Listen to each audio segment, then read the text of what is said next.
Hi there. I'm going to do a quick recording to show you how to use Screencastify.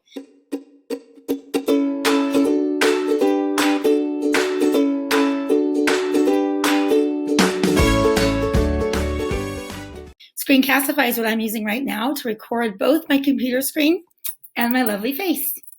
So you're going to start off by going to screencastify.com. That's the website that I'm on right now. I'm going to go ahead and turn off my camera for now. From here, you'll notice since I have already downloaded it, it says it's already installed. But you, of course, will go through the installation process. Once you're there, it will download for you this little icon up in the upper right-hand corner. Right now, mine is a red dot showing that I'm recording, but you'll see it as just an orange arrow. That's what you'll press every time you'd like to record. When you press that, it will have a little menu come up like this one right here, and it will give you some options. Would you like to just record the tab that you're in? I usually choose to record my entire desktop because I'm oftentimes going between tabs in my recording.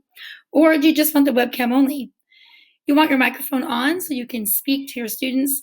And even those of you that are camera shy, I highly encourage you to embed your webcam because your students will love to see you. The great thing about the webcam, you can turn it on and off as you please. So when you want to connect with your students or give them directions, you can have your camera on. And then when you want them to focus on the work at hand, you can turn the camera off, your choice. Now, how do you use this? Once you started your recording, if you've decided to record your entire desktop, you can go back and forth through multiple tabs for whatever lesson work you're doing. I like to use it in the morning sometimes to say hello and point out what's on our Google Classroom for the day. I also might point out any classwork that I have for that day. Another way you can use it is by having a prepared lesson. For example, here's one on 5th grade, Unit 3, Interacting Earth Systems I've been kind of working on. You can go through your presentation this way. You can even have embedded videos that they can then watch while you're presenting. In this video, we're going to describe the components of the Earth system.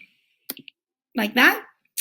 There are also some great websites that I've just been learning about on how to have interactive whiteboards online. One of the ones that's come highly recommended is Ziteboard. Here's their website. I just signed up for a free account. The neat thing about Ziteboard is that it never ends. So it's a whiteboard that you can constantly just move and just have tons of stuff on here. So I can add a sticky note right here and move over here and draw some stuff. Okay, and that way if you are giving a live lesson or a recorded lesson, you can be teaching and have your whiteboard be as big as you want.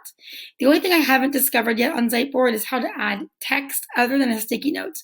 I don't particularly like doing the freehand drawing unless you have a stylus and something that will make it look prettier than this, because otherwise it's kind of difficult to write on a trackpad.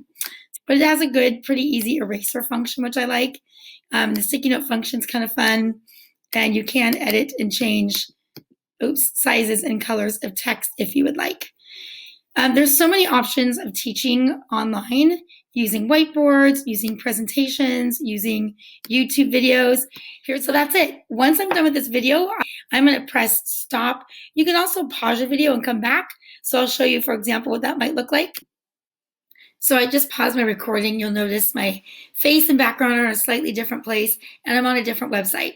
So if you feel like you want to pause your lesson to kind of get things together, or there's noise in the background, you can pause it and then press record once again, and here you are back in action.